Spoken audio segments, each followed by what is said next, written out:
क्या कभी आपने किसी ऐसे लम्हे का तसव्वुर किया है जब आपके पास खुद कुछ न हो मगर फिर भी आप अल्लाह की रिजा के लिए किसी जरूरतमंद की मदद कर दें?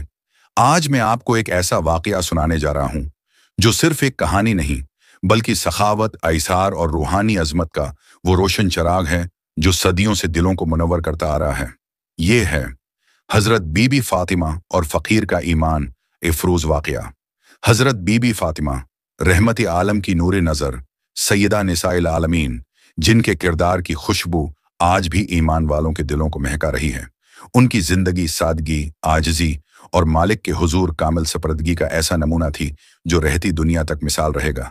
घर में फाके भी होते मगर दूसरों को देना कभी नहीं भूलते। एक रोज मदीने की गलियों में चलता हुआ एक जरूरतमंद फकीर रसूल करीम के घराने के दरवाजे पर आ पहुंचा। उसने दरवाजे की चौखट पर खड़े होकर पुकारा, ऐ नबी की बेटी, अल्लाह की राह में कुछ अता कीजिए, जो भी मैसर हो।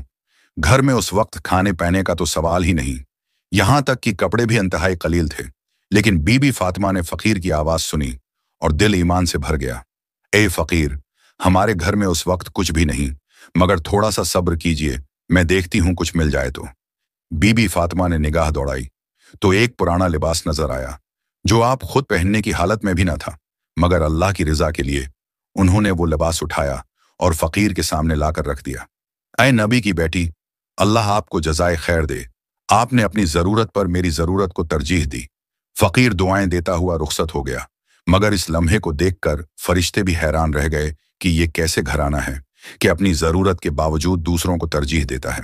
ये फकत एक लिबास देने का वाकया नहीं था, ये था ईमान का वो मियार जो दुनिया को यह पैगाम देता है कि असल दौलत दिल की सखावत है, जाहिरी माल नहीं।